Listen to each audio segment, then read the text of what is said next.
2006 புரட்சி கலைஞர் வந்து ஏற்படுத்தின இம்பாக்ட் வந்து நடிகர் விஜய் ஏற்படுத்துவாரு அப்படிங்கிற மாதிரி அது 2006 கேப்டன் ஃபர்ஸ்ட் டைம் வந்தாரு. யாரோடையும் கூட்டணி கிடையாது. தனிச்சு தேர்தல் களத்தில் கேப்டன் வந்து போட்டி போட்டாரு. ஸோ நம்ம வந்து அப்போ 230 கான்ஸ்டியூன்சிலுமே போட்டி போட்டாங்க. அதனால நிச்சயமா அந்த இம்பாக்ட் இருக்கும். அமெரிக்கா வரி அதிகமாக இருக்குது. இது இந்தியன்ஸ்க்கு ரொம்ப பாதிக்குங்க.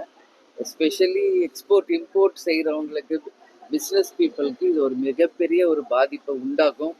ஆல்ரெடி நம்ம நாட்டிலேயே ஜிஎஸ்டி போன்ற பல வரிகளால் நம்ம மக்கள் பாதிக்கப்பட்டிருக்கிற நிலையில் இன்றைக்கு அமெரிக்காவுடைய இந்த வந்து நம்ம மெயினாக இந்தியாவில் ரொம்ப பாதிப்பு ஏற்படும். மத்திய அரசு உடனடியாக அவங்க கிட்ட பேசி அதை சரி செய்து நம்மளுடைய பொருளாதாரத்தை மேம்படுத்தணும்னு கேட்டு